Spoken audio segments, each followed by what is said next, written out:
Why, hello there everybody, and welcome to my channel. Today I'm going to talk about the books that I read in January. Starting off the new year pretty strong. I read a total of 9 books this month. 5 were fiction, 4 were nonfiction.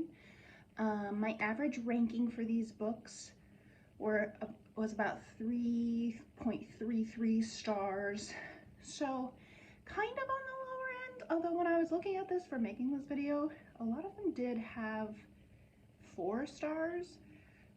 No 5 stars this month. I feel like last year I was a lot more willing to give something 5 stars than I have been at the start of this year, but yeah, so let's dive into the first book. Alrighty, starting off with book number 1, we have Fake Accounts by Lauren Euler. I had such high hopes for this book. This was one that I put on my Christmas list for the year, and I had such high hopes for it. Let me read the description and then I'll kind of talk about it. On the eve of Donald Trump's inauguration, a young woman snoops through her boyfriend's phone and makes a startling discovery. He's an anonymous internet conspiracy theorist, and a popular one at that. Already fluent in internet fakery, irony, and outrage, she's not exactly shocked by the revelation. Actually, she's relieved. He was always a little distant, and she plots to end their floundering relationship while on a trip to the Women's March in D.C. But the uncovering of his double life is only the first in a series of bizarre twists that expose a world whose truths are shaped by online lies. Suddenly left with no reason to stay in New York or be anywhere in particular, our unnamed narrator flees to Berlin, embarking on her own cycles of manipulation in the deceptive spaces of her daily life, from dating apps to expat meetups, open plan offices to bureaucratic waiting rooms. I gave it a 1 out of 5 stars. I went into this thinking it was going to be a lot more about this big revelation of the character's boyfriend being this online conspiracy theorist, and it really wasn't. I understand where the book was trying to go in terms of like the social narrative about online personas and just how we perceive ourselves in real life versus online. It just didn't work for me. The writing was weird. The narrator, as it said, it was an unnamed narrator, but she was so unlikable the whole book. It made it really hard to power through this, just trying to figure out where it was going, why she was doing what she was doing. And the twist that's in this book was just not worth reading in terms of like what I went through to get to it. So yeah, 1 out of 5 stars for Fake Accounts. Not my personal favorite. Obviously, we were off to a rough start for 2023 with a 1-star book. All right, moving on to number 2, we have Murderous Minds, Exploring the Criminal Psychopathic Brain, Neurological Imaging, and the Manifestation of Evil by Dean A. Haycock. I am a really big true crime fan, but more specifically, I'm a really big psychology fan and the psychology of murderers and all that fun stuff. So like if you've ever seen Mindhunter, it was like my favorite thing in the world. I loved Mindhunter because I love getting into the minds of like serial killers and stuff like that. This was really interesting when it talks about looking at murderers' brains and kind of seeing what parts of the brain are affected when we look at like serial killers and murderers and stuff like that. I was expecting more of psychology out of this, whereas this book leans more into the neurological aspect of it. So I give it 3 out of 5 stars. It was still a good read, but a lot of the neurological stuff just kind of like went over my head. So not a bad one, not my favorite. Moving on, this one was actually a book club read that me and my friend are doing. So it was our first book club of read of 2023, and that is The Christie Affair by Nina de Garmont. This is really good. I don't know if any of you guys have watched BuzzFeed Unsolved before it switched over to Watcher, but they actually did an episode all about the disappearance of Agatha Christie, and this book covers that. I'll read the description here for you. In 1925, Miss Dan O'Day infiltrated the wealthy Rarefield world of author Agatha Christie and her husband Archie. In every way, she became a part of their life. First, both Christies, then just Archie. Soon, Nan became Archie's mistress, luring him away from his devoted wife, desperate to marry him. Nan's plot didn't begin the day she met Archie and Agatha. It began decades before in Ireland, when Nan was a young girl. She and a man she loved were a star-crossed couple who were destined to be together until the Great War. A pandemic and shameful secrets tore them apart. Then acts of unspeakable cruelty kept them separated. What drives someone to murder? What will someone do in the name of love? What kind of crime can someone never forgive? Again, it was a really, really strong read for me. I gave it a 4 out of 5. There are points where it does drag on, but in terms of the subject material, the disappearance of Agatha Christie is super interesting because I don't think we will ever know the full truth of what happened. Obviously, Agatha Christie herself has kind of come out and said what happens in terms of she can't remember, but there's just so much mystery surrounding it. The writing is really good. Like I said, there was just a couple parts that dragged on, but overall, I thought the plotline and the characters were interesting enough to keep me going throughout the entire book. So highly recommend The Christie Affair. Next on the list, we have Stay Sexy and Don't Get Murdered, the Definite How-To Guide by Karen Kilgariff and Georgia Hardstark.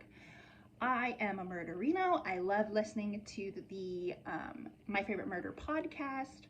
Again, like I said earlier, true crime is my jam.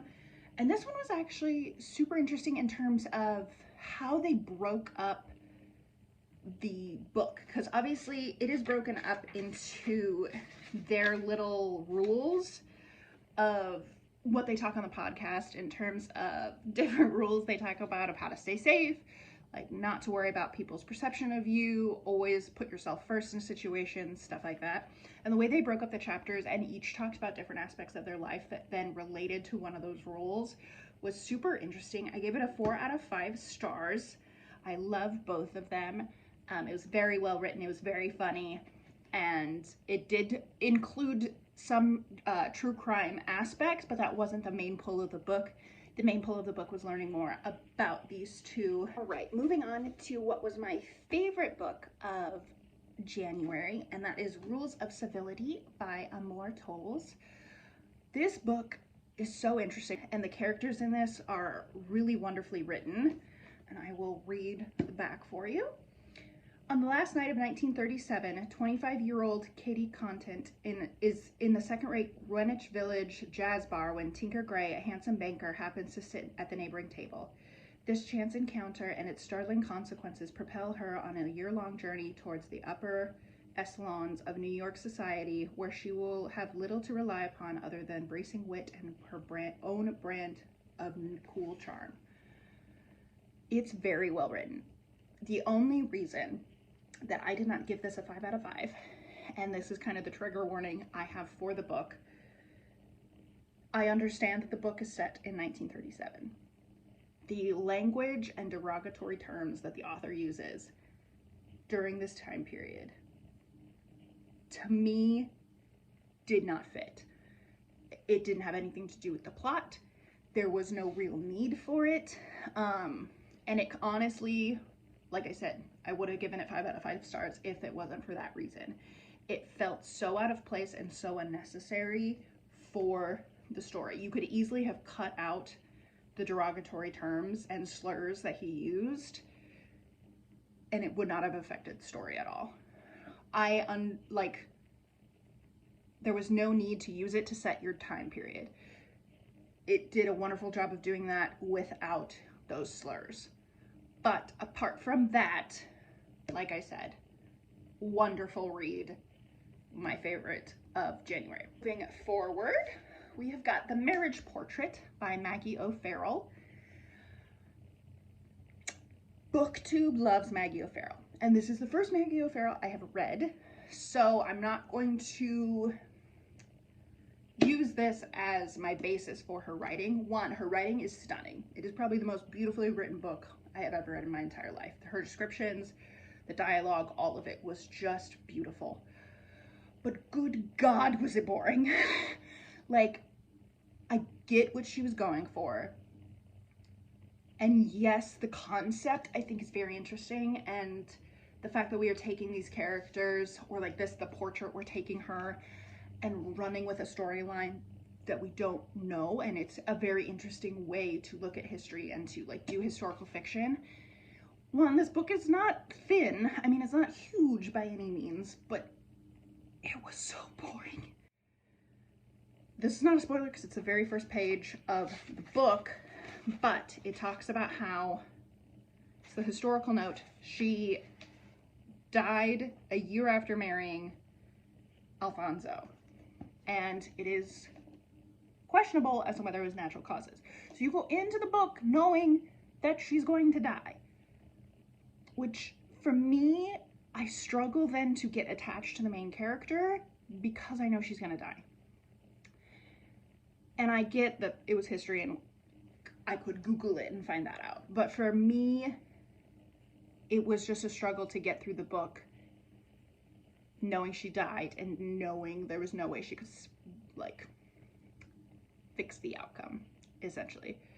Again, beautifully written, and I have a bunch of Maggie O'Farrell's books now on my TBR because of how well this is written. This one just personally was not my cup of tea.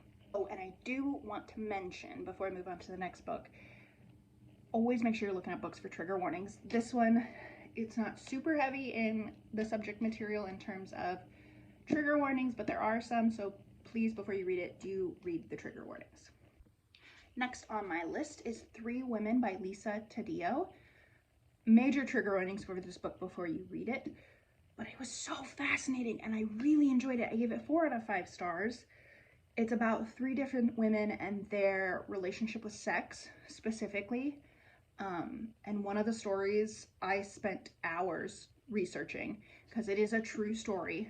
So all 3 of these women's stories are true stories. And one specifically it's about a relationship between a student and her teacher. And I researched the crap out of it because what happens in this book and what happened to this girl is just unbelievable. Of course, we live in a society where rape is a polarizing topic to talk about, and it shouldn't be. And so finding out the public's perception of what happened and how they treated her and how they treated the teacher just makes your blood boil. But it was a very well written book. It was very interesting. All 3 of the stories were extremely compelling, and I loved the way that she wrote the book. So yeah, 4 out of 5 stars. Again, major trigger warnings.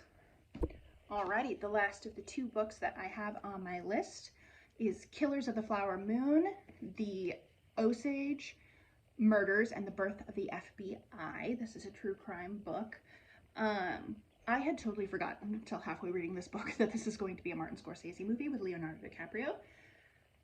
But oh my God, it reads like an HBO special. Like, I was reading this, and until I realized it was going to be a movie, I was reading it as someone should make this a movie because it is bananas. What happened, how it all happened, how it all unfolded, the fact that we were just having people getting murdered by the dozens and no one was really batting an eye. It is an extremely quick read. David Grant did an amazing job with this, and I know he's helping out with the movie, so I'm very excited to look into that. I gave it 4 out of 5 stars. If you like true crime and you like history, this is a very good read. Highly recommend.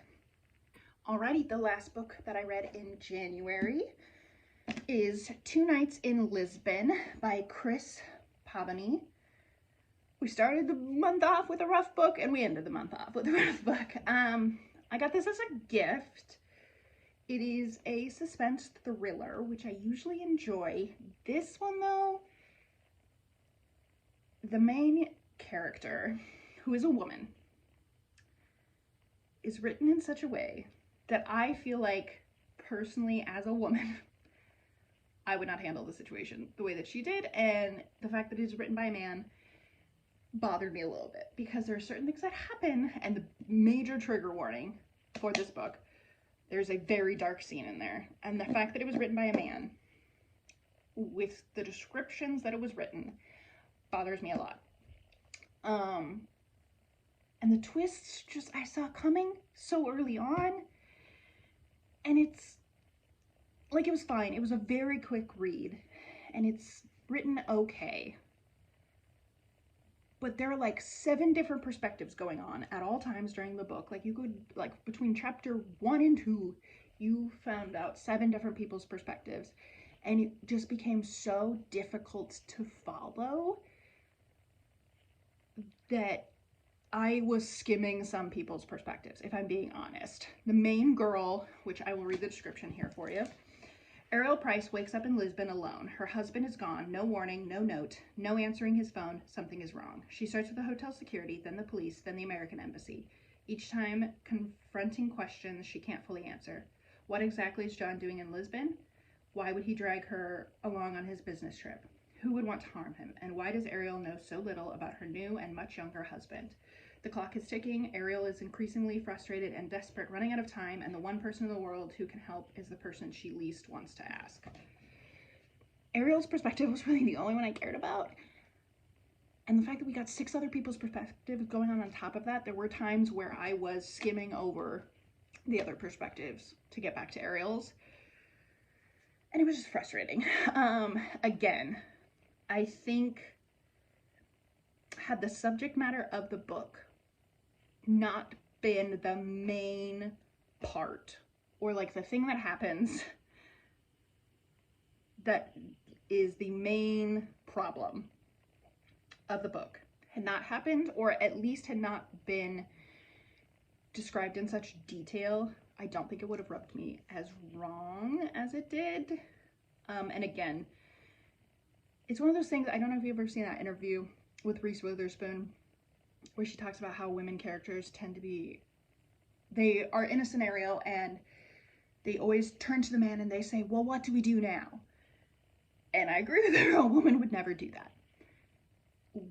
And that's all I could think about while reading this book, was it was Ariel looking towards other people and going, well, what do we do now? And yes, the twist somewhat explains the reasoning for characters' behaviors. It was just too much for me. It was a good thriller, but I called it too soon, and it got so messy with all the different perspectives. So 2 out of 5 stars for me. Alrighty guys, thank you so much for watching my video. Those were the 9 books that I read in January. Moving forward, I am so excited to show you what's on my TBR. We can do some reading vlogs together. I'm also, this is not just going to be for books, I am looking to try to watch all of the movies for the Oscars this year, so look forward to that. But yeah, I hope you have a wonderful rest of your day. Thank you so much for watching.